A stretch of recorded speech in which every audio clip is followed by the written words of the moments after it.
já sabem, o embrião, ele se difere de um feto com relação ao tempo, né, de gestação, certo? Então, a gente vai estudar especificamente o estudo da formação do embrião, certo? A gente vai estudar, ou seja, da formação do zigoto propriamente dito, só que antes do zigoto, vocês vão ver que existe um outro estágio para vocês verem como é importante a gente ressaltar e afirmar que o zigoto é vida, né? O zigoto, para relembrar, para refrescar a mente de vocês, é o quê? É a partir do momento em que o óvulo se encontra com o espermatozoide, certo? Então, forma uma célula ovo que se chama zigoto. Só que antes dessa formação do zigoto, a gente vai aprender algumas outras coisas, como, por exemplo, como que se forma um óvulo e como que se forma um espermatozoide. Eu cheguei a dar 2 aulas para vocês de embriologia. Na primeira aula, eu expliquei sobre... Eu relembrei, né? Pedi que vocês relembrassem sobre as funções dos órgãos reprodutores, tanto feminino quanto masculino, né? Para que cada um deles servia. E na segunda aula, eu cheguei a explicar sobre a formação o que a gente chama de gametogênese, né? A formação dos gametas, das células sexuais, ou seja, dos óvulos e dos espermatozoides. Mas como ficou uma aula muito corrida, eu volto nessa aula agora, certo? Sobre gametogênese, e daí por diante a gente vai estudar, por exemplo, na aula que vem a gente vai estudar sobre o processo, por exemplo, o ciclo menstrual, o ciclo de ovulação de uma mulher, né? Claro, de uma mulher, né, gente? É totalmente redundante. O ciclo de ovulação, certo? O que acontece se não houver a fecundação? O que acontece se houver a fecundação, certo?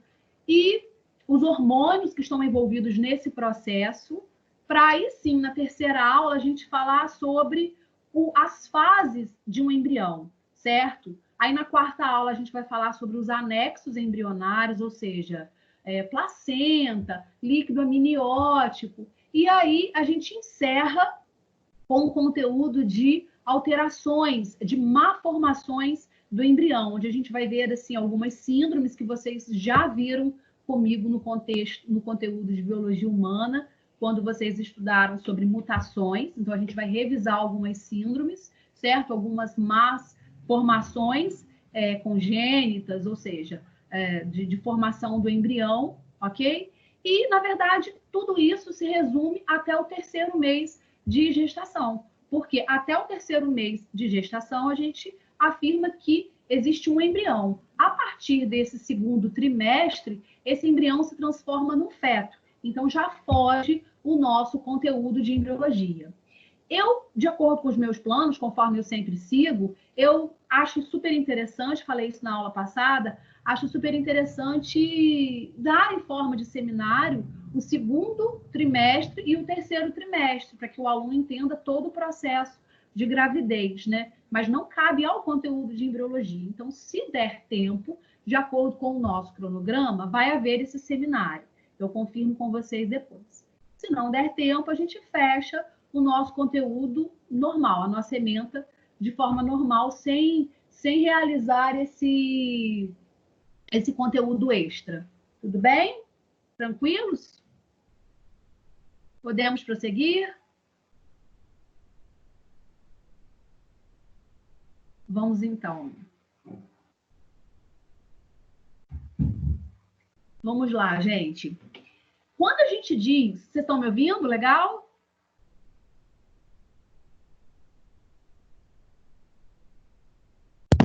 Sim. Tá ok. Silêncio me preocupa. Vamos lá, então, gente. O que é a gametogênese, né? O próprio prefixo e o sufixo da palavra já nos indica. Gameto vem de gametas. Todo gameta é uma célula sexual, certo? E gênese vem de formação. Então, assim, se eu pegar essa palavra, eu já sei o significado dela, certo? Gametogênese nada mais é do que um processo. Quando eu me refiro no slide, que é um processo fisiológico, é porque tudo que é fisiológico é o quê? É um processo natural, certo? O contrário de fisiológico, a gente pode interpretar como patológico, né? O que não é normal, certo?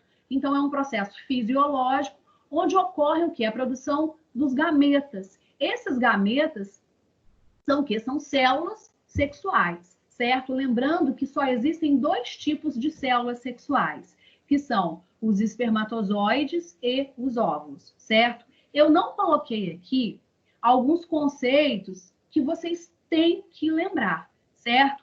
Por exemplo, se vocês acharem necessário, vocês me falam que eu dito para vocês, mas eu vou falando de forma bem vagarosa, e vocês vão anotando, porque isso faz parte desse conteúdo. Então, assim, vocês têm que lembrar desses conceitos. Primeiramente, a gente tem que entender que o nosso corpo ele é formado por 2 grupos gerais de células, certo? As células somáticas e as células sexuais, certo? Sempre frisei isso para vocês, frisei muito no conteúdo de biologia. As células somáticas são aquelas células, o próprio nome já diz, somáticas, ou seja, que compõem em número muito grande, ou seja, em grande quantidade, a formação do nosso corpo, certo? Ou seja, células do músculo, células ósseas, células de gordura, células cartilaginosas. O que eu posso generalizar? Que todas as células que não estão relacionadas ao espermatozoide e ao óvulo, na verdade, são células somáticas, certo? Então, as células somáticas são aquelas que compõem, que fazem parte da composição e constituição do nosso corpo. E um detalhe importante, essas células somáticas, elas são diploides, certo? O que são essas células diploides? São formadas por 46 cromossomos. Então, a gente representa por 2 Ns, porque cada N representa 23. Né? Então, 2 vezes N, 46, certo? Então, essas células somáticas compõem o nosso corpo e são células diploides, porque são formadas por 46 cromossomos, certo? O restante das nossas células, que embora seja uma minoria, porém nós temos também muitas, são as células sexuais, que também são chamadas de gametas. Então, as células sexuais são aquelas envolvidas com a reprodução, e ao contrário das células somáticas, que são diploides, as células sexuais elas são haploides, ou seja, ela é formada por N, 23 cromossomos, metade dos cromossomos, certo? E aí a gente tem que relembrar como é que essas células se dividem. Quando a gente fala em célula diploide, certo? Quando a gente fala das células somáticas, as células somáticas, elas se dividem pelo processo da mitose. Quando a gente fala das células sexuais, elas se dividem pelo processo da meiose. Só que aí a gente vai entender que as células que originam as nossas células sexuais, antes delas darem origem às células sexuais, elas são diploides. Então, elas precisam passar pelo processo da mitose para depois passar pelo processo da meiose. Lembrando, só são células haploides, certo? As células relacionadas aos óvulos e aos espermatozoides especificamente. Então, a gente vai estudar isso, porque isso envolve mitose e meiose e é bem chatinho, ok? Então, só para reforçar aqui, gametogênese é o processo, né, de formação dos gametas e se divide em 2 tipos de processos, de acordo com o sexo. Existe o quê? A espermatogênese, que é a criação, né, a formação dos espermatozoides, e a ovogênese, que também pode ser chamado de ovulogênese, que é a formação dos óvulos, ok? Bom, só para a gente relembrar, certo? Como a gente vai estudar a formação dessas células sexuais, a gente tem que relembrar que, para que essas células sexuais sejam formadas, na verdade, tem que existir esses 2 processos, de mitose e de meiose. Mas o que eu quero que vocês saibam? Eu não quero que vocês relembrem aquele monte de termo, de estágio, prófase, metáfase, anáfase. Não quero. Aquele monte de nome, enjoadinho, né, que vocês viram em biologia humana. O que eu quero que vocês saibam é o produto final. O que gera a mitose e o que gera a meiose. Então, a mitose, na verdade, ela gera como produto final 2 células. Certo? Desculpa. A mitose gera... me confundi, perdoe. A mitose gera como produto final 2 células, certo? E são 2 células exatamente idênticas à célula-mãe, ok? Ou seja, as 2 células, elas apresentam a mesma quantidade de cromossomos da célula-mãe, 46 cromossomos. Então, durante a mitose, qual é a conclusão que eu tenho? É que o produto final são 2 células filhas, também diploides, com 46 cromossomos, ok? É isso que vocês têm que saber. Mitose geram 2 células filhas idênticas às células-mãe, mitóticas, certo? Células diploides, com 46 cromossomos.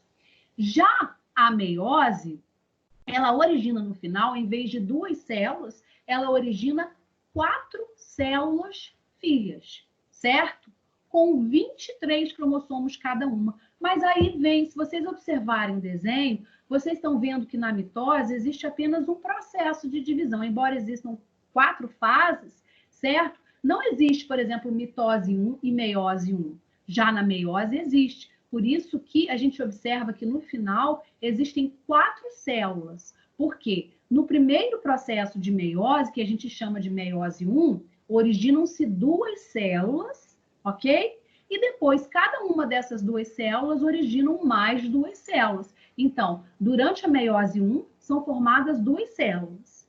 Logo em seguida, certo? Cada uma dessas células passa por uma meiose 2, que origina, por sua vez, cada uma mais 2 células. Então, no final de tudo, nós temos 4 células haploides, cada uma delas com 23 cromossomos. Resumindo esse troço chato, ok?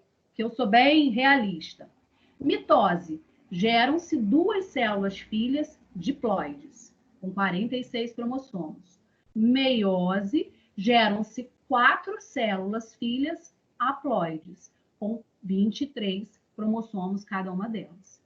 Tranquilos? Posso prosseguir?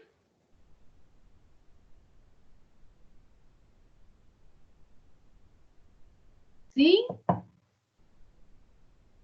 Sim. Vamos nós.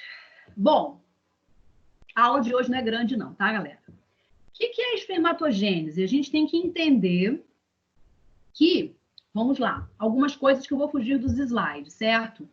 Primeiro, existe uma diferença super importante, que eu já falei isso várias vezes para vocês.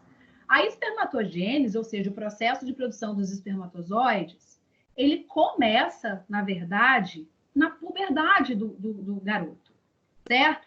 Quando os hormônios sexuais, ou seja, a testosterona começa a ser produzida, ok?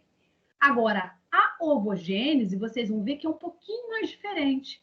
O processo de formação dos óvulos começa, na verdade, na fase embrionária, para vocês terem uma noção, na fase uterina, quando a menina está sendo formada, desenvolvida, certo? Só que esses óvulos, na verdade, quando uma criança nasce, uma menina nasce, ela não nasce com os óvulos prontos. Ela nasce, explicando de uma forma bem simples agora, ela nasce com os óvulos imaturos, ou seja, óvulos que, na verdade, são interrompidos o seu processo de formação, né, durante o momento do parto, e que só se reinicia, no caso, a sua maturação, quando essa menina entra na menarca, certo? Ou seja, passa pela primeira menstruação. Então, essa é uma diferença super importante entre esses 2 processos. E uma outra coisa importante também. A espermatogênese, ou seja, o processo de produção dos espermatozoides, ele dura a vida toda. Existe um processo que se chama andropausa, que os homens também passam por esse processo, certo? É um processo no qual se cessam, ou seja, diminui a quantidade de espermatozoides, e muitas das vezes as pessoas confundem isso com, por exemplo, falta de ereção. Isso não tem nada a ver. A andropausa é a diminuição bem progressiva, certo? Dessa produção de espermatozoides, por mais que a gente afirme que o homem tem a capacidade de produzir espermatozoides ao longo da vida, né? Por toda a vida, ele passa, sim, por esse processo da andropausa. Mas a gente pode afirmar que ele consegue produzir, certo? Embora em pequeníssimas quantidades à medida que ele envelhece. Até porque, para que o espermatozoide, né, saia, ou seja, para que ele ejacule, ele precisa de grande quantidade de quê, gente? Do líquido que sai da próstata, certo? O líquido em si, o sêmen, o esperma, de uma forma geral, existe uma diferença, tá, gente? Espermatozoide é a célula, esperma é o líquido. Ele é produzido por grande quantidade da função da próstata, certo? E à medida que o homem envelhece, isso vai diminuindo a sua alteração, a sua função, ok? Já a mulher não, ela cessa a sua produção, a sua maturação dos óvulos quando ela chega na menopausa, certo? Diferente do homem. Então vamos lá por partes. Bom, quando a gente fala da espermatogênese, a gente tem que relembrar um pouco dos órgãos, que vocês já viram, já relembraram, dos órgãos que fazem parte do sistema reprodutor masculino, certo? Então, a gente vai falar aqui de uma forma geral sobre os testículos, porque são nos testículos que ocorre a formação dos espermatozoides, especificamente nos túbulos seminíferos, certo? Lembrando dos outros órgãos do aparelho reprodutor masculino, que a gente vai falar muito rapidamente quando a gente falar sobre fecundação, certo? Porque a gente sabe que, né, para a gente ver o caminho desse espermatozoide até chegar nas tubas uterinas. Bom, nos túbulos seminíferos, esses espermatozoides eles são produzidos. Mas antes da gente entender como que acontece essa produção, a gente tem que reforçar uma coisa super assim importante, que esses túbulos seminíferos, eles são revestidos por grupos de células, certo? Essas células são as células germinativas, certo? Que também são chamadas de espermatogônias, certo? Que são as células que vão começar a se diferenciar. Quando a gente fala se diferenciar, é realmente a sofrer divisões sucessivas, tá? Até chegar ao espermatozoide propriamente dito. Então, nós temos essas células germinativas que dão origem aos espermatozoides, e nós temos as células de Sartori, que são importantes porque nutrem os espermatozoides. O espermatozoide é uma célula viva, e à medida que é uma célula viva, precisa ser nutrida. Quem é que fornece esses nutrientes? Esse grupo aí de células chamadas células de Sartori, ok? Aí aqui tem rapidamente uma imagem, né, mostrando esses dois grupamentos de células germinativas, as células de Sartori. Na verdade, esses dois grupos de células fazem parte dos túbulos seminíferos, certo? Que, por sua vez, se encontram onde? Dentro dos testículos, certo? Bom, agora vamos lá para o ponto-chave que muitos alunos... Deixa eu perguntar aqui, eu vou perguntar quem é que... Eu acho que tinha menos alunos, na verdade. Quem é que assistiu a minha aula sobre gametogênese? Vou perguntar quem é que assistiu, porque eu lembro que foi uma minoria. Quem é que assistiu? Fala aí para mim, por favor.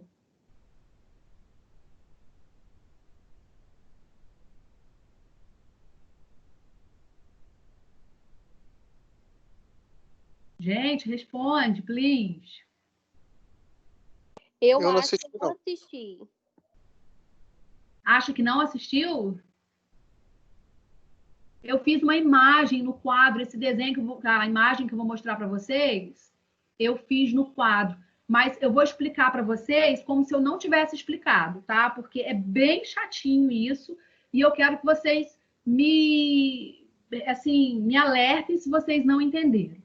Por que é chato? Porque vocês têm que gravar certos nomes. Então, não tem para onde fugir, certo? Existem certos nomes que vocês têm que gravar, e por conta disso, eu odeio usar essa palavra, né? Decorar. Mas vamos tentar entender, compreender, e qualquer dúvida vocês me falam. Antes de eu mostrar isso aí, eu prefiro, ao invés de ler esses slides, eu prefiro mostrar essa figura para vocês aí, certo?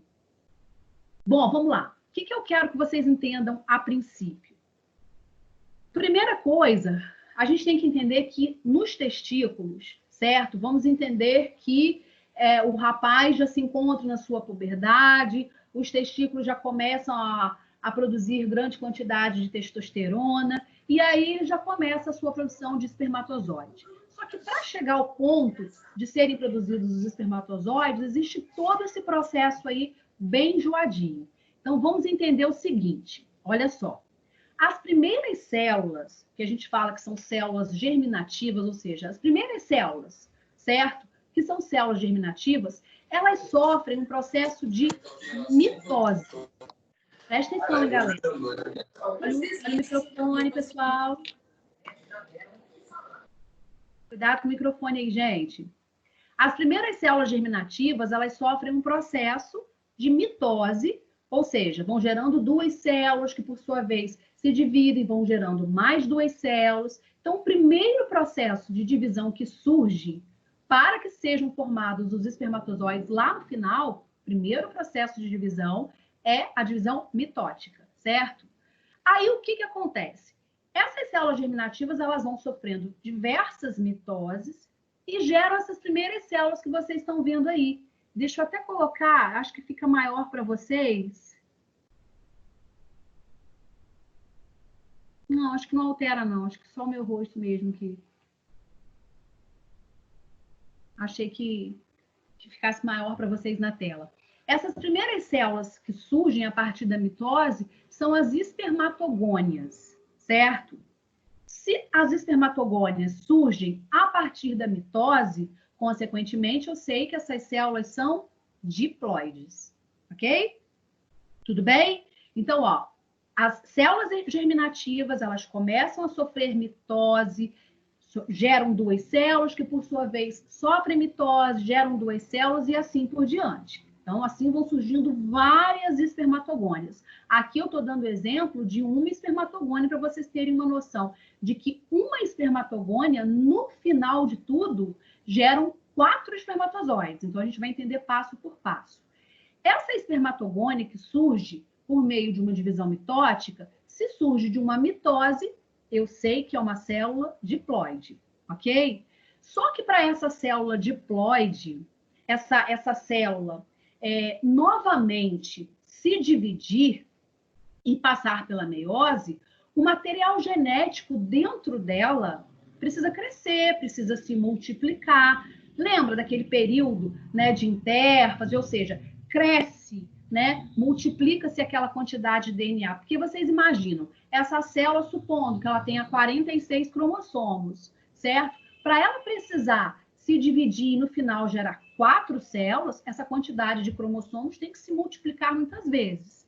Então, quando essa espermatogônia cresce, aí vocês estão vendo um segundo desenho aí, ela cresce e a sua quantidade de material genético também cresce, ela não só cresce em material genético, como também, gente, em termos de tamanho, certo? Essas espermatogônias, elas recebem um outro nome, são chamadas de espermatócitos primários, certo?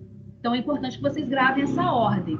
As espermatogônias, que são células que surgiram da mitose, crescem, né? Tem o seu material genético duplicado, crescem também de tamanho e se transformam em espermatócitos primários. Essa fase aí, inclusive, a gente chama de fase de crescimento. A primeira fase, que é a fase de novas espermatogônias, é chamada de fase de multiplicação. Eu tenho um slide posterior que explica isso. Já essa fase onde a célula, as espermatogônias crescem em material genético e em tamanho e que geram os espermatócitos primários, essa fase é chamada de fase de crescimento, ok? Daí por diante, inicia-se a fase de maturação. O que vai acontecer? Até o momento só surgiu o quê? A mitose, certo? Só que esse espermatócito primário, que já está preparado, ele sofre uma primeira meiose, certo? Espermatócito primário sofre primeira meiose. Como sofre uma primeira meiose, durante a primeira meiose, somente se originam duas células, certo? Essas duas células são chamadas de espermatócitos secundários, são os segundos que se formam. Esses espermatócitos secundários, aí sim, sofrem uma meiose 2, certo? A segunda meiose, que é o produto final de uma meiose. No final de tudo, geram 4 células, porque cada uma delas originou 2. Total de 2 vezes 2, 4 células. Aí, essas células que surgem são chamadas de espermátides. Então, nomes super estranhos. Primeiras células, espermatogônias. Crescem, se transformam em espermatócitos primários. Sofrem a primeira meiose, se transformam em espermatócitos secundários. Sofrem a segunda meiose, originam 4 células haploides, que são chamadas de espermátides. Aí, se vocês observarem, essas espermátides ainda não são espermatozoides. Passa não por uma nova divisão, mas passa por um processo de diferenciação, como se fosse, assim, o término dessa maturação. E aí, sim, essas espermátides se transformam em espermatozoide, ou seja, cada espermátide se transforma em um espermatozoide.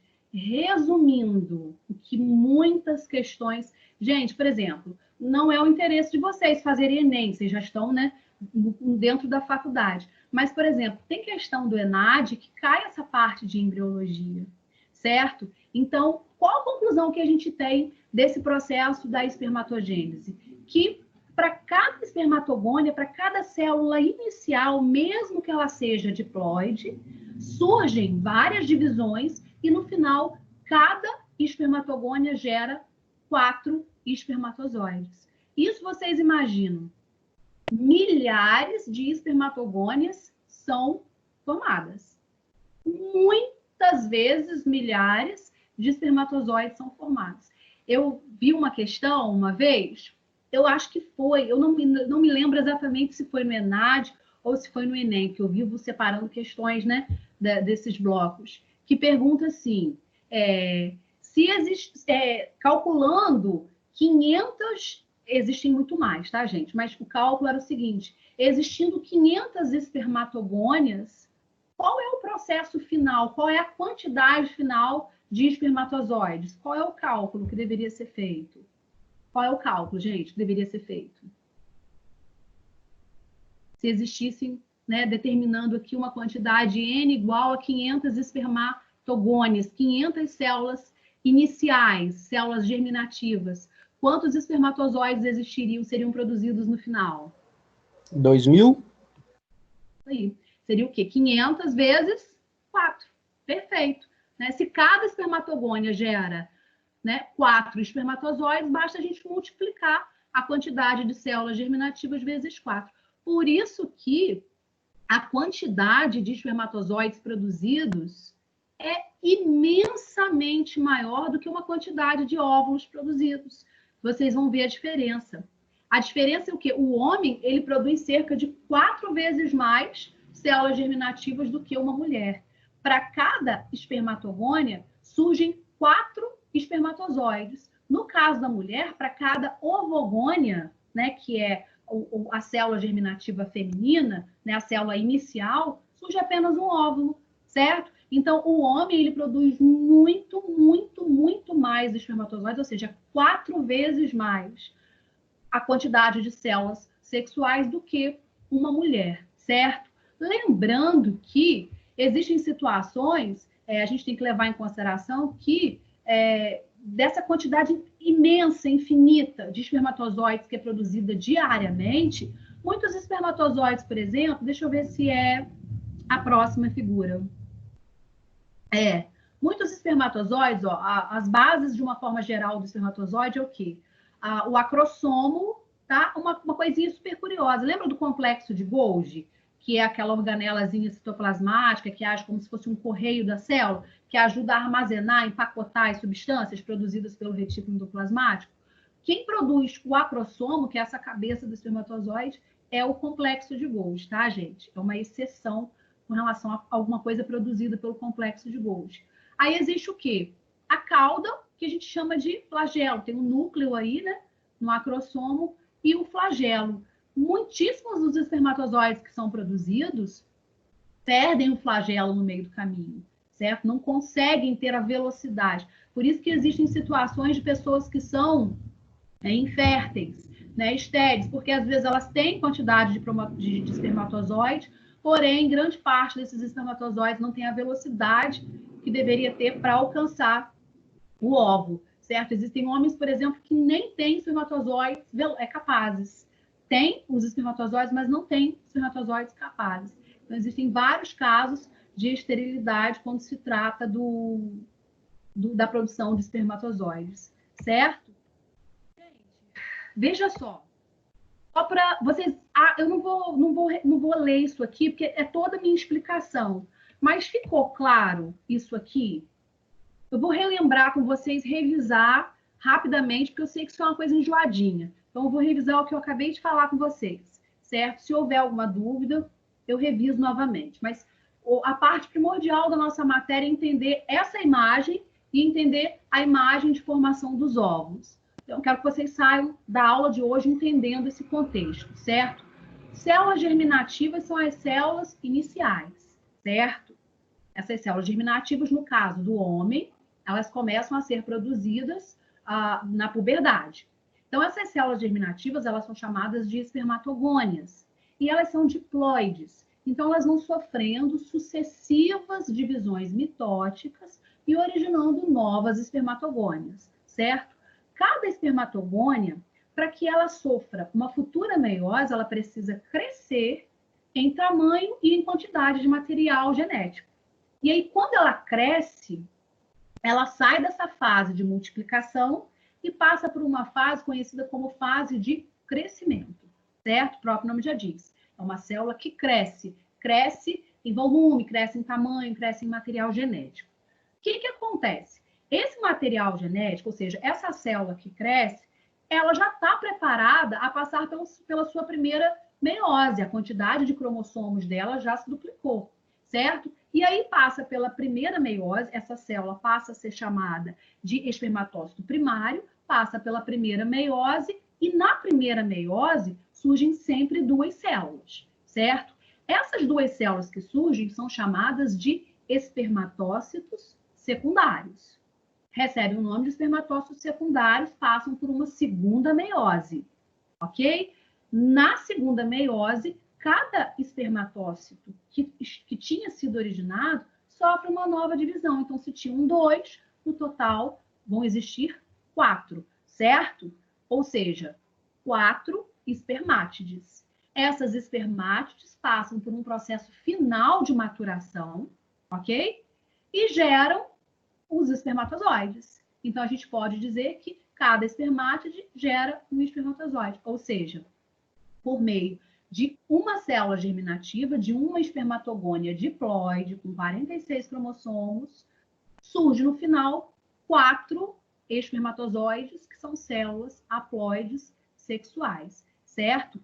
Revisando e ressaltando, as espermatogônias são células germinativas, certo? Já os espermatozoides são células sexuais. Tranquilos? Deixa eu ver se tem mais alguma coisa. Isso tudo acontece o quê? Na puberdade, certo? E só para a gente reforçar, todo esse período de espermatogênese, ele ocorre em 3 fases. Se vocês, por um acaso, se depararem com alguma questão de quais são as fases que acontecem, né, durante a espermatogênese.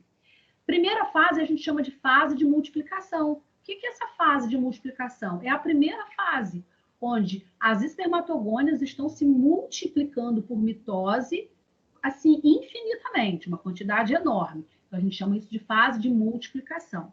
A segunda fase, que é a fase de crescimento, é quando essas espermatogônias se transformam em espermatócitos primários que crescem, certo? Esses espermatócitos, na verdade, são as células crescidas, aumentadas. É o que a gente chama de fase de crescimento.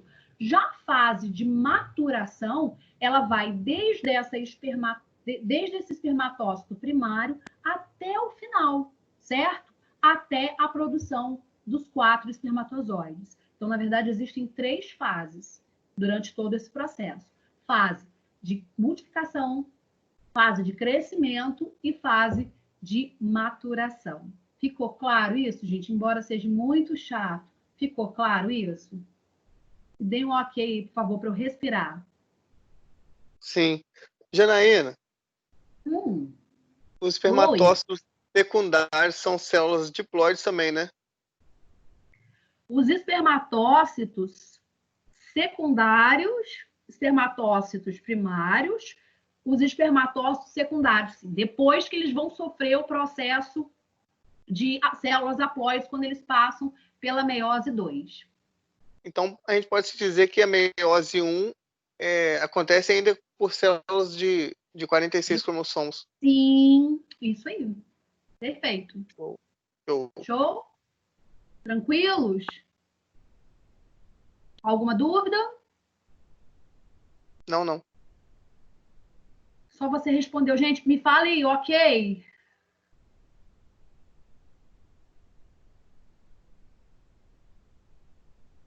Eu me preocupo com esse silêncio.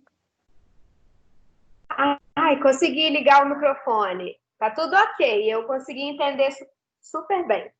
Ah, então tá bom, porque isso é chatinho, é enjoadinho e é super importante que vocês Eu entendam. até gostei.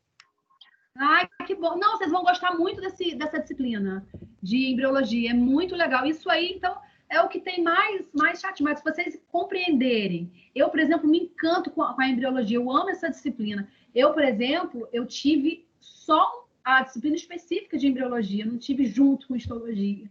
Então, assim, é uma matéria tão encantadora que, assim, quebra um pouco a ideia, por exemplo, muita gente acredita que é a vida, só que o zigoto, embora seja um grânulozinho menor do que, quer dizer, uma coisa bem microscópica, bem pequenininha, acha que o zigoto é o início de tudo, mas não, antes do zigoto existe uma outra estrutura viva, né? Uma outra aglomeraçãozinha de células que começa a aglomeração de células, não, perdoe-me, como se fosse uma amorazinha, certo? Que se desenvolve no zigoto. Então, assim, é tão importante.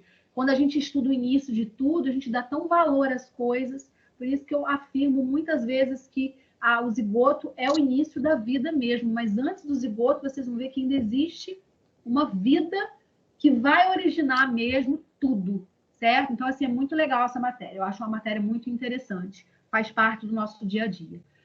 Bom, expliquei para vocês aqui sobre as fases da espermatogênese, né? Tudo que está aí eu falei para vocês, certo? A fase de multiplicação, que é o início de tudo, quando acontecem sucessivas divisões mitóticas. Cuidado em questão de prova, quando vocês se depararem com mitose e meiose, por isso que eu relembrei, tá? Tem muita pegadinha em questão. Às vezes vai lá, coloca sucessivas divisões meióticas. Então, fiquem bem atentos. O início de tudo começa com a mitose, certo? Depois vem a fase de crescimento, ok? Que é o momento em que essa espermatogônia, ela cresce e se transforma no espermatócito primário, certo? E a fase de maturação, que vai desde o espermatócito primário, né, que se transformam em espermatócito secundário, que por sua vez se transformam em espermátides, que por sua vez se transformam em espermatozoides. Então, gravem, façam mais setinhas para vocês irem diferenciando, irem relembrando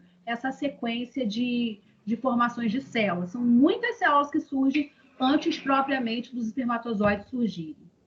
Ok? Até aqui alguma dúvida? Porque a gente vai começar agora a parte de ovogênese. Posso prosseguir? Por mim, pode sim, tá tudo tranquilo. Por mim também. Show. Ótimo. Então, vamos lá. Ovogênese quer dizer criação, né, formação dos óvulos. Também pode ser chamado de ovulogênese, tá, gente? Então, a mesma coisa. Bom, os óvulos, a gente já sabe, não é novidade para vocês, são originados nos ovários, certo?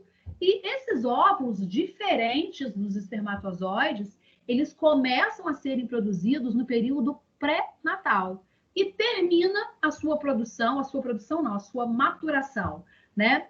Na maturidade sexual, que é o que a gente chama de menopausa, ok? Menarca é a primeira menstruação, que na verdade é o primeiro momento em que vai acontecer a ovulação, depois de 14 dias aproximadamente. A gente vai estudar isso na aula que vem. É super legal, adoro explicar isso. E Vocês devem estar carecas de saber, mas a gente vai falar sobre alguns hormônios relacionados a isso. Então, a gente vai completar com algumas coisas, certo? E, então, começa no período pré-natal, certo? Quando o embrião, quando a criança ainda é um embriãozinho, ok? Bom, vou pular essas explicações teóricas e vou para o esquema. Vocês viram lá o esquema de espermatogênese, certo? E vocês vão ver aqui o esquema de ovogênese. Na verdade, galera, algumas coisas são diferentes, mas outras são semelhantes. Por exemplo, primeira coisa que a gente tem que saber, células germinativas. Diferente do... Eu gosto sempre de fazer um paralelo para vocês irem estudando à medida da minha explicação. Diferente dos meninos que começam a produzir essas células germinativas na puberdade, a menina não. Enquanto ela já surgiu lá, o sexo dela, já foram produzidos os ovários daquela criança em si, o que acontece? Células germinativas são produzidas, certo? Essas células germinativas, elas, na verdade, elas vão originar o quê? Só um minutinho, gente.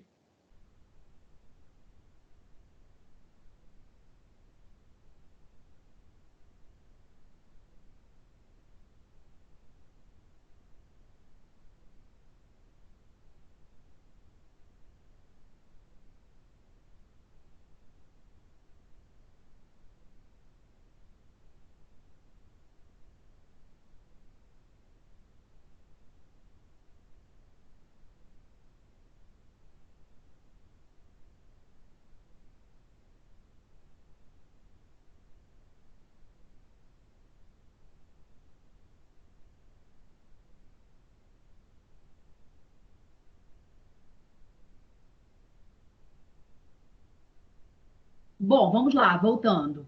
Estão me ouvindo, galera? Sim. Sim. Vamos lá, então. Iniciando aqui. A ovogênese, as células germinativas também sofrem mitose, assim como no caso, né, da produção dos espermatozoides. Essas células germinativas também sofrem mitose, certo? Vão sofrendo sucessivas mitoses e geram células chamadas de ovogônias, que são diploides, começam com 46 cromossomos, certo? Essas ovogônias, assim como a gente viu as espermatogônias, né, só muda, na verdade, o iniciozinho, o prefixo. Essas ovogônias que são diploides, elas também precisam crescer, certo? Se vocês observarem nessa figura, está até assim, 2 vezes 46, quer dizer, a quantidade de cromossomos dessa célula diploide se duplica, né? Precisa crescer. Só que existe uma diferença. No caso dessas células que surgem, elas são muito maiores do que as primeiras células que surgem no caso dos espermatócitos primários. Existe uma questão que eu vi hoje que fala assim, os ovócitos primários são muito maiores do que comparados aos espermatócitos primários. Super verdadeiro. Por quê? Ambas as células precisam crescer e ter o seu material genético duplicado, certo? Só que no caso das células femininas, elas crescem muito o seu volume. Olha como elas são arredondadas. Por quê? A reserva nutritiva da célula ovo que se forma se houver a fecundação, ou seja, se houver a formação do zigoto, essa reserva nutritiva ela vem do ovócito, certo? Do ovócito primário. Então, por isso que ela é muito maior em termos de volume. Ok? Não em termos de material genético em si, mas em termos de volume, por conta dessa reserva nutritiva. Então, vamos lá. As ovogônias sofrem, né, mitose, vão sofrendo mitoses, originando novas ovogônias, que, por sua vez, cresce o seu material genético, seu volume, sua reserva nutritiva, e surgem o quê? Os ovócitos primários, certo? Que ainda são diploides. Só que esses ovócitos primários, assim como a gente viu nos espermatócitos primários, já estão preparados para sofrerem uma primeira meiose, ok? No caso da primeira meiose, a gente viu, no caso dos espermatozoides, que surgem os espermatócitos secundários, 2 espermatócitos secundários. Aqui, a gente vai ver que, embora surja a meiose, não surgem 2 células iguais. Surge um ovócito secundário, certo? e surge o que vocês estão vendo aí, um corpúsculo polar bem pequenininho. O que é isso? É aquilo, na verdade, que não foi incorporado, não serviu, não funcionou, não formou uma célula e que vai ser regenerado, vai ser reabsorvido pelo organismo. Não tem função. Então, durante essa primeira meiose, certo? Vai surgir um ovócito, ok? Um ovócito secundário e um primeiro corpúsculo polar, que não tem função, certo? O que acontece? Esse ovócito secundário sofre uma segunda meiose, assim como a gente viu lá no processo da espermatogênese. Só que esse ovócito secundário, ele vai dar origem a um óvulo, certo? E um segundo corpúsculo polar que também não tem a sua função. Conclusão da história. A gente viu aqui agora que o processo de ovogênese, ele se difere do processo de espermatogênese, principalmente no contexto de quantidade de células. Existem coisas iguais durante esses dois processos. Primeiro, começam com células diploides. Os dois processos, as células passam por mitose. Os dois processos, as células passam por duas meioses, meiose 1 e meiose 2. A diferença é que, na espermatogênese, no final de tudo, surgem 4 células haploides, certo? Ou seja, por meio de uma célula germinativa, eu vou ter 4 espermatozoides, certo? No caso da ovogênese, por meio de uma célula germinativa, eu simplesmente só vou ter uma célula sexual, um óvulo. Tranquilos? Show. Isso, gente, vocês só vão entender fazendo esquemas de setas, certo? Se vocês observarem como tá aí, ó. A gente tem, né, as ovogônias, aí tá super claro, né? Que tem 46 cromossomos, são diploides. Essas ovogônias crescem, duplicam seu material, se transformam em ovócitos primários. Ah, gente, aí tem uma coisa muitíssimo importante que eu preciso falar para vocês, que tem nos slides seguintes, mas eu vou aproveitar esse momento. Muito, muito, muito importante, tá? Prestem atenção nessa explicação que é questão de prova. Quando as ovogônias começam a sofrer a mitose, isso acontece aonde? Em período embrionário. Diferente, né, do caso dos homens, dos meninos, que acontece durante a puberdade. Então, vamos lá. No caso das ovogônias, elas começam a se diferenciar mitoticamente ainda, né, no período uterino, no período pré-natal, certo? Quando essas ovogônias, elas crescem e se transformam em ovócito primário, esse ovócito primário, ele já está preparado, porque ele já tem o seu material genético duplicado, ele já está preparado para sofrer essa primeira meiose. Quando começa a surgir essa primeira meiose, esse momento, gente, que o ovócito primário começa a sofrer a primeira meiose, é exatamente o momento, praticamente, do parto. Então, essa primeira meiose, ela é interrompida. Conclusão da história. Quando uma menininha nasce, ela nasce com os ovócitos primários prontos, ok? Ah, e os ovócitos secundários? E os óvulos? Aí sim, começam a sofrer o processo de maturação na puberdade, a partir da primeira menarca. Então, é muito, muito, muito importante vocês diferenciarem isso, certo? No caso dos homens, dos meninos, isso tudo acontece de uma vez só na puberdade e o processo é o quê? Diário, diário, diário, certo? No caso das meninas, não. As ovogônias crescem, certo? Ou seja, essa fase de multiplicação acontece com o desenvolvimento de várias ovogônias, depois inicia-se a fase de crescimento, também como eu expliquei na espermatogênese, né? Essas ovogônias crescem, se transformam em ovócitos primários, e quando inicia-se esse processo de maturação, inicia-se a primeira meiose, interrompe esse processo. Aí esse processo cessa, as crianças nascem com todos esses ovócitos primários praticamente enroladinhos num folículo protetor, certo? E aí essa maturação só continua só acaba a sua interrupção no período da puberdade. Aí sim, esse ovócito primário, ele começa a continuar, né? Ele continua o seu processo de maturação. Ficou clara essa diferença, gente? Essa observação é muito importante. Vocês compreenderam?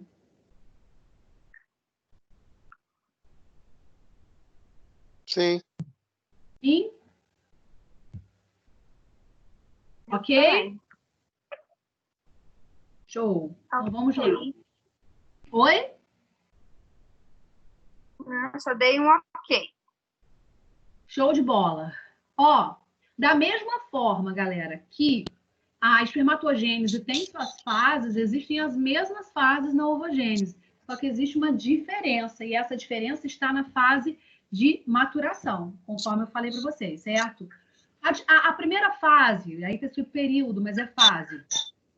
O período de multiplicação, a mesma coisa que acontece com as espermatogônias, certo? As ovogônias, elas começam a se multiplicar por mitose, não esqueçam disso, tá? Por mitose. Olha só, gente, para vocês terem uma noção, a quantidade, olha, cerca de 100 mil folículos. Quando vocês ouvirem esse termo folículo, vamos entender já de uma vez, antes da gente ir para os slides posteriores. Cada ovócito primário que surge, né?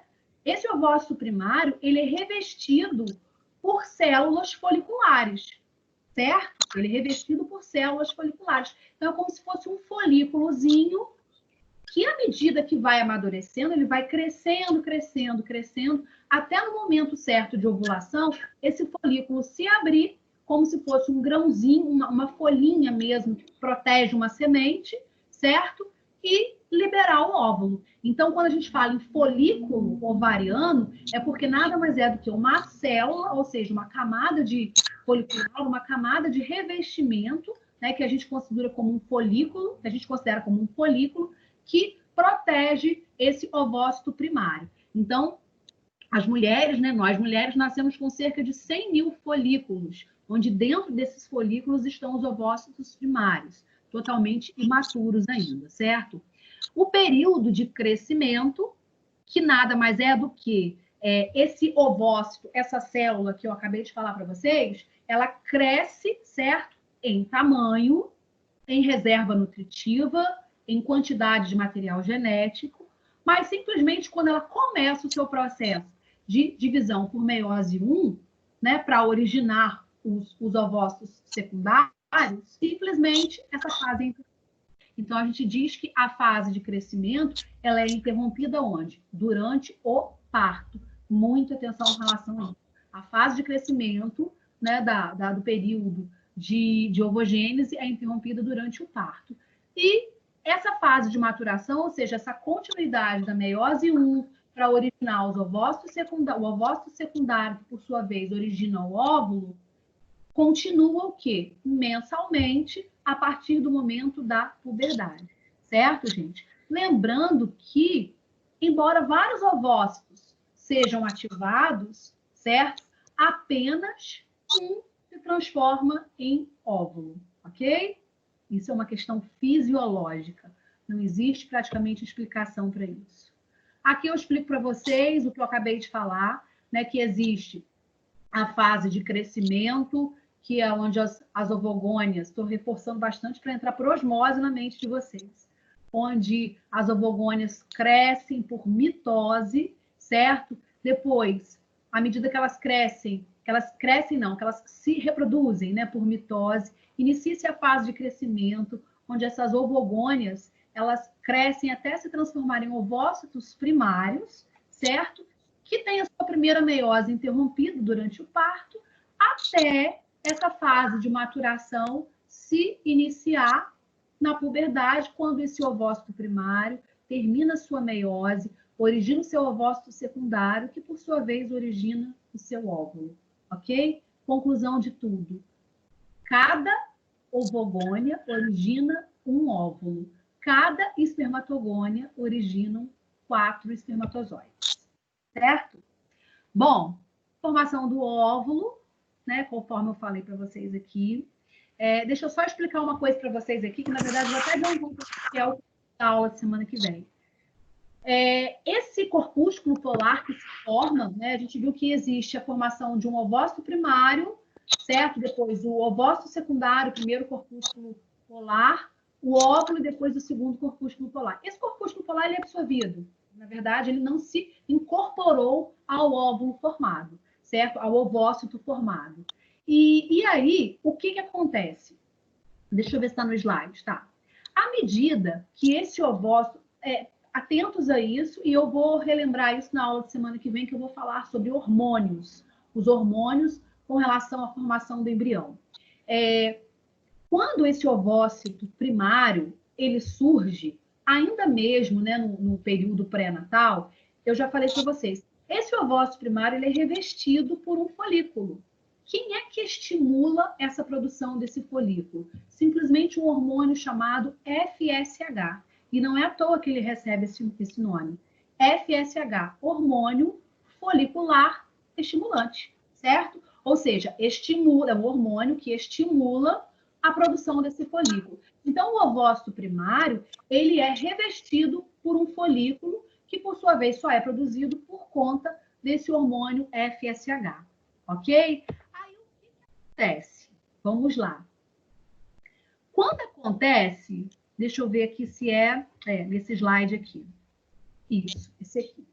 Esse ovócito primário, que é interrompido, né, durante o parto, à medida que uma menina entra no seu período da menarca, esse ovócito primário ele precisa se transformar num ovócito secundário, a gente viu, né, por meio da meiose, e ele precisa ganhar mais ainda uma quantidade de folículo. Então, a quantidade de FSH desse hormônio aumenta ainda mais nesse período de maturação, certo? Então, se vocês por um acaso se depararem, qual é o hormônio que está relacionado ao desenvolvimento desse folículo, certo? Ao desenvolvimento desse folículo que ajuda a proteger esse ovócito. É o hormônio FSH, ok? Tanto que eu não sei se, né, se alguém já se deparou com uma situação dessa durante, por exemplo, uma consulta, durante um exame ginecológico, uma ultrassonografia. Muitas das vezes, por exemplo, quando se realiza uma ultrassonografia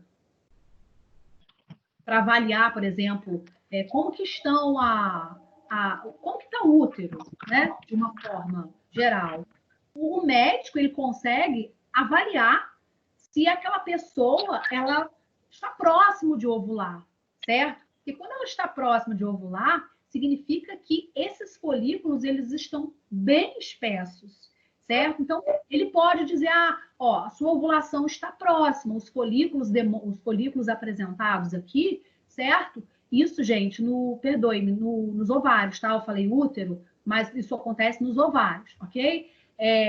Os folículos, eles estão bem revestidos, bem espessos, estão protegendo esses ovócitos. Então, o que acontece? Quando esses folículos eles estão bem espessos, quem é que entra em ação? Simplesmente a hipófise da gente interpreta como se esse ovócito secundário já pudesse se transformar em óvulo. Então, não há mais a necessidade da produção desse folículo. Então, o hormônio que entra em ação, quando esse folículo já está espesso e o ovócito já está maduro para se transformar em óvulo, é o hormônio LH, ok? Então, o FSH estimula a produção desse folículo, certo? E o LH estimula o rompimento desse folículo. Então, quando esse folículo já está espesso e o ovócito secundário já está maduro, simplesmente o hormônio LH, esses hormônios são sempre produzidos por quem? Pela hipófise.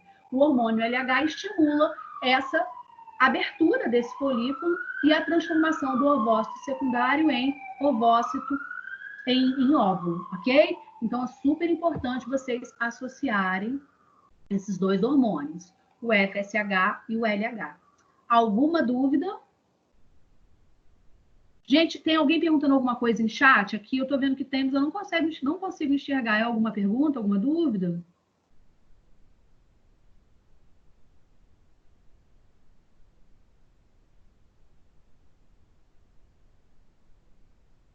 Liz, me respondam, por favor. Não é pergunta, não, Janaína. Não. Vocês não estão falando mal de mim, não, né? Porque pelo chat eu não enxergo nada. Se vocês falarem mal de mim, vai passar despercebido. Não, não. Ai, gente. Tá tranquilo até aqui?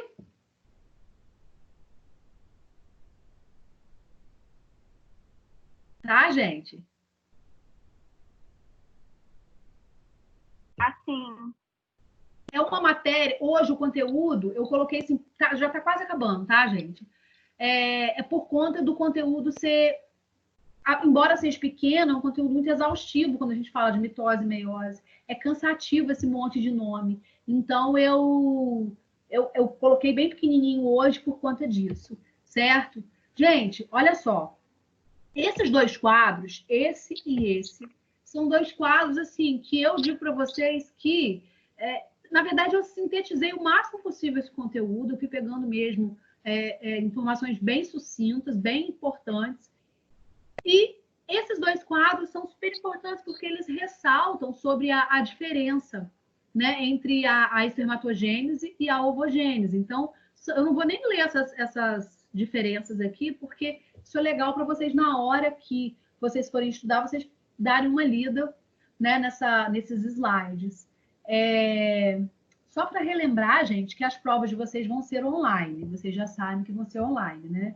Então, tem coisas que vai ser muito óbvia de vocês colarem. Colarem, que eu digo assim, é pegar o material, olhar, folhear, não tem como impedir de vocês fazerem isso, certo? Mas não adianta se vocês realmente não souberem, certo? Vocês não vão saber onde que está, vocês não vão compreender. Então, até porque as questões que vocês conhecem não são questões de o que é isso e a resposta está ali, são questões de raciocínio. Então, se prendam ao que realmente tem de extrema importância. Nosso conteúdo é imenso de histologia e embriologia, e eu, assim, procurei enxugar o máximo possível essa ementa para que vocês realmente soubessem tudo de mais importante de cada conteúdo.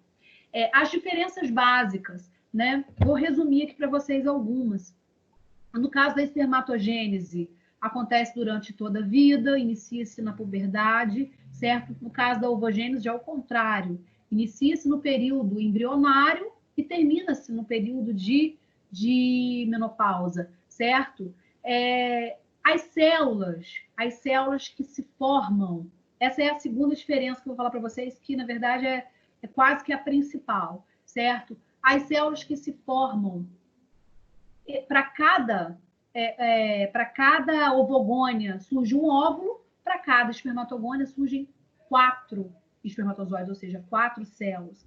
Então, o processo é 4 vezes maior em termos de quantidade de células, certo? Os ovócitos, eles são mais volumosos do que os espermatócitos, a gente viu por quê? Por conta deles guardarem a reserva nutritiva, certo? Durante a ovogênese não existe processo de diferenciação no final, o óvulo ele já se forma como óvulo a partir do ovócito secundário, diferente do caso da espermatogênese, né? Onde o ovócito secundário se diferencia em 4 espermátides, e essas espermátides elas não sofrem divisão, elas se diferenciam, né? Elas amadurecem mais ainda. Então, por isso que a gente diz que na ovogênese não há diferenciação no final, certo? Já na espermatogênese existe, ok? Bem, tem características, algumas são semelhantes ao primeiro quadro, mas eu achei interessante colocar esse quadro aqui de novo, certo? Para a gente fechar essa aula de hoje e iniciar a aula de semana que vem, que é muito bacana também, a nossa próxima aula, sobre os hormônios, certo? Eu ia falar tudo hoje, mas achei que ficaria muito cansativo, porque essa parte, para entender as fases da espermatogênese, da ovogênese, ela é muito chato. Então, eu resolvi dividir o conteúdo mesmo. Os hormônios, a gente sabe, não é novidade para vocês falar sobre os hormônios, né, os hormônios sexuais, certo? Antes de eu falar desses aqui, que eu acho que eu já falei para vocês, nós temos, né, basicamente, o estrógeno ou estrogênio, certo? E a progesterona. E uma coisa que é importante, que de repente eu acredito que vocês não relembrem, não saibam, que é o estrógeno e a progesterona, todo mundo sabe, que são os 2 hormônios sexuais femininos, certo? Mas o que é importante é vocês saberem diferenciar para que serve um e para que serve o outro. Nós produzimos esses dois hormônios durante toda a vida. Só que um, em certo momento, sobressai a sua quantidade sobre o outro. Então, por exemplo, durante a puberdade, a quantidade de estrógeno é muito maior. Por quê? O estrógeno está altamente relacionado ao desenvolvimento das características secundárias do nosso corpo. Então, só para relembrar o que você já sabe. O que são essas características secundárias? São o desenvolvimento das mamas, o enlarguecimento do quadril, né? Do glúteo, enfim.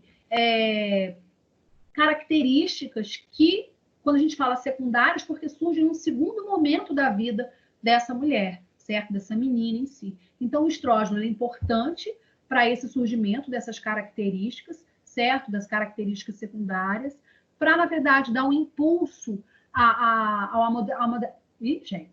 amadurecimento dos órgãos genitais, certo? E para dar um impulso mesmo sexual. Lembrando que mulheres também têm uma dosagem pequena de testosterona. Tanto que é graças à presença da testosterona, acho que eu coloquei isso até no... Isso, coloquei até aqui, ó. Deixa eu ver se está aqui. Peraí. Não, coloquei sobre importância. Isso, coloquei aqui nesse slide. Por exemplo, se a gente não tivesse testosterona, a gente não teria algumas características, como, por exemplo, pelos, né? Então, a gente tem uma dosagem pequena de testosterona. E é graças à presença de testosterona que os órgãos, que as genitálias, elas começam a ser estimuladas, começam a ser produzidas no período embrionário, aproximadamente, né? A partir da 11ª, 12ª semana de gestação, certo? Então, o estrógeno é importante por conta disso. Agora, a progesterona. A progesterona ela já não está relacionada às características secundárias do nosso corpo. Ela está relacionada, é muito importante isso, gente, ela está relacionada ao amadurecimento do útero, ou seja, ao desenvolvimento do endométrio. O endométrio é uma camada que reveste o útero. Isso por quê? Só para vocês terem uma noção. É o conteúdo da nossa próxima aula. Quando um folículo, né, ele amadurece, o ovócito secundário que está dentro dele amadurece, e esse folículo se abre liberando esse óvulo, certo? Durante o período de ovulação, a quantidade de progesterona está super alta, pelo fato do que a hipófise interpreta que pode haver uma fecundação. Então, o útero precisa ser preparado para receber esse futuro embrião, mesmo que uma menina seja virgem, certo? Se ela já menstruou pela primeira vez, a hipófise manda esse comando de que a progesterona aumente a sua quantidade para que, por sua vez, aumente o endométrio, certo? A camada uterina. Todo mês, o útero cresce em termos de espessura e vai crescendo se houver gravidez, certo? Então, se houver a ovulação, se houver a fecundação, o útero ele precisa se tornar cada vez maior, certo? Maior e mais espesso para conseguir proteger abrigar esse embrião e, consequentemente, o seu feto. Aí vamos lá. E se não acontecer a ovulação, certo? Perdoe-me, a fecundação, o que vai acontecer? Simplesmente esse endométrio se desfaz, se descama, rompe vasos, que é a menstruação. Então, a menstruação nada mais é do que o óvulo que não foi fecundado, certo? E a descamação desse endométrio que foi preparado para ter um útero legal, certo? Para abrigar aquele embrião ali, aquele zigoto que foi formado. Não houve fecundação, houve a descamação do endométrio e a redução da quantidade de progesterona, certo? Deixa eu ver aqui sobre testosterona, né? Também já claramente falei para vocês que da mesma forma que o estrógeno está relacionado às características secundárias femininas, a progesterona, a testosterona está relacionada às características secundárias masculinas, né? O engrossamento da voz. Por isso que muitas das vezes o menino durante a puberdade, a voz fica oscilando, né? Fica fina, fica grossa, fica fina, fica grossa, por conta dessa produção em excesso da testosterona nesse período, né, de de puberdade, certo? E as características secundárias, o desenvolvimento dos órgãos genitais, certo? O impulso, né? O libido também está relacionado, certo? Com a testosterona. Deixa eu ver aqui o que mais. Já falei isso para vocês, que a testosterona está relacionada também ao desenvolvimento das genitálias, certo? E eu acho que aqui eu termino a nossa aula.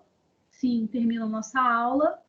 Lembrando que eu vou colocar para vocês, deixa eu ver aqui, eu coloquei aqui mais, são 7 ou 8 perguntinhas que eu vou colocar para vocês, bem fácil, um roteirozinho de estudo para vocês estudarem esse conteúdo para contar como presença para vocês me enviarem para o meu e-mail, certo? Então, alguma dúvida para a gente fechar esse conteúdo, já iniciar a parte de ovulação, de menstruação, de fecundação e de fases do embrião na próxima aula?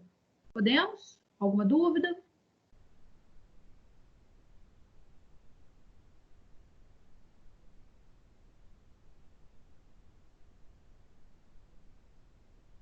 Tem gente? Por mim, tranquilo. Tranquilos? Falem alguma coisa para vocês se despedirem de mim. Hã?